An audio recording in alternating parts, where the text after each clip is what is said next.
वैसे आपसे एक प्रार्थना करें?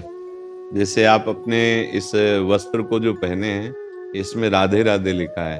यदि आप इसे जनसाधारण बाथरूम में धोएंगे कभी, तो ये राधा नाम की धोवन जाएगी, तो इसमें ठीक नहीं है। तो आप कृपा करके इसको कभी धोइएगा नहीं।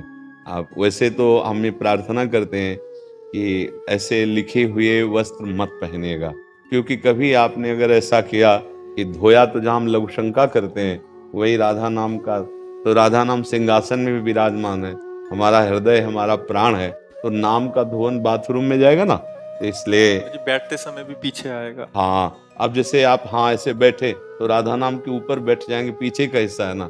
मेरी प्रार्थना है कि आगे से अगर ऐसा है तो ओढ़ने का जैसे वस्त्र राधा नाम का है, तो हम ऊपर ओढ़े हुए फिर उसे टांग दिया।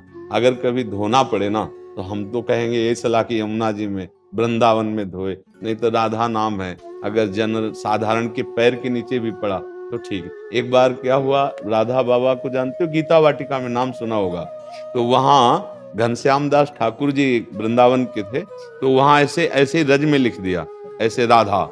बाबा जब वहां से निकले तो देखा उनका, किसने लिखा, जमीन पे किसी का पैर पड़ जाएगा, बोले ठाकुर जी ने लिखा। वो ठाकुर जी बनते थे रास में, तो बुलाया उनका, ठाकुर जी आपने ऐसा कैसे कर दिया। और फिर वहां की पूरी रज उठाकर अपने अचले में और फिर तुलसी जी के घेरे में डाले।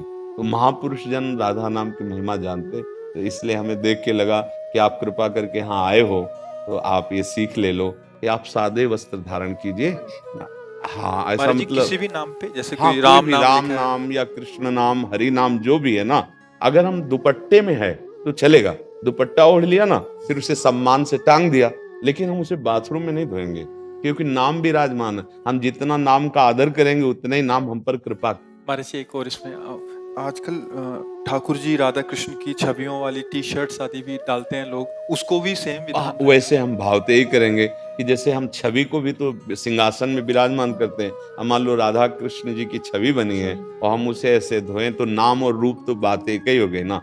आजकल क्या है, लोग अपने सामान को बेचने के लिए ऐसे नाम प्रभु के रख देते हैं, और या कार्ड में नाम छपवा देते हैं, या अब ये उनको ये पता नहीं है कि इसको कार्ड, जो निमंत्रण कार्ड में नाम बनाया, प्रभु का रूप बनाया, वो उसे डस्टबिन में फेंकेगा, फेंका जाता है ना।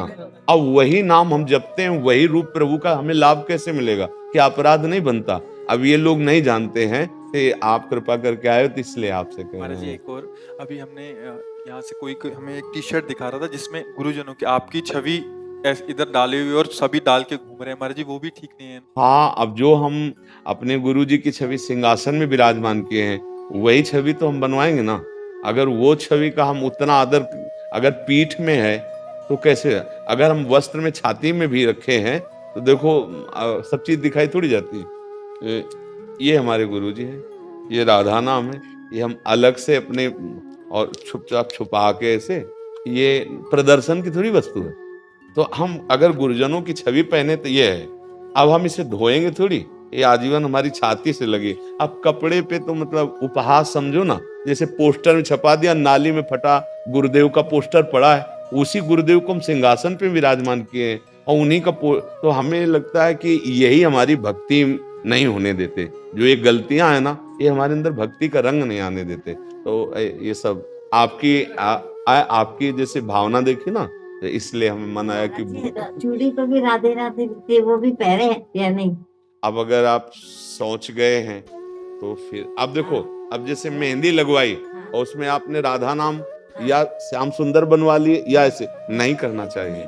जैसे आपके हाथ हैं, अब आप प्रातःकालीन अपनी नित्य क्रिया करते हैं, तो फिर दोनों हाथ, अब उसी में नाम लिखा हुआ है, तो यही बुद्धि को भ्रष्ट कर देते हैं, लोग समझ नहीं पाते। तो सत्संग के द्वारा इसी का सुधार किया जाता है, तो आप इस पर ध्यान दे दीजिए।